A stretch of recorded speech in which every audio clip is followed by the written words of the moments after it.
আজকে জুম্মার দিন গোসল করে সেই পাঞ্জাবিটা পরে নিলাম। রফিক ভাই আর আমি একসাথে যেমন নামাজ পড়তে সাইকেলটা নিয়ে বের হলাম রফিক ভাইয়ের রুমের উদ্দেশ্যে। রাস্তায় রফিক ভাইয়ের সাথে দেখা, আমি আর রফিক ভাই একসাথে মসজিদে যেতেছি। দেখতে দেখতে মসজিদের সামনে পৌঁছায় গেলাম। প্রথমেই সাইকেলটা নির্দিষ্ট জায়গায় রেখে মসজিদের ভিতরে প্রবেশ করলাম। মসজিদের ভিতরে প্রবেশ করতেই সুন্দর বারিন্দা, তারপর অজু করতে গেলাম, অজু করে নিলাম। এখন ভিতরে যাব।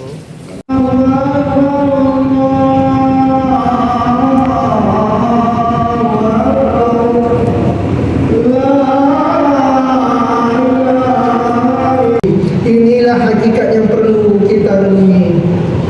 Hadirin sidang jemaah yang dirahmati Allah. Allah Subhanahu wa taala telah mengangkat kedudukan.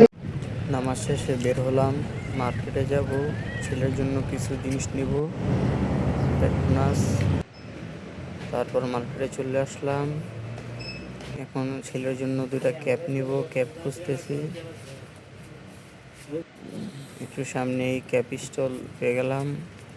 এখান থেকে দুটা ক্যাপ চয়েস করলাম, দুটা ক্যাপ নিলাম, এক জোড়া জুতা নিলাম, দুটা ক্যাপ নিলাম ছেলের জন্য। আমার ছেলের জন্য এই সমস্ত কিছু কিনলাম, কিনা বাসায় ফিরলাম। অতঃপর এখানেই শেষ করলাম ভিডিও। আল্লাহ হাফেজ।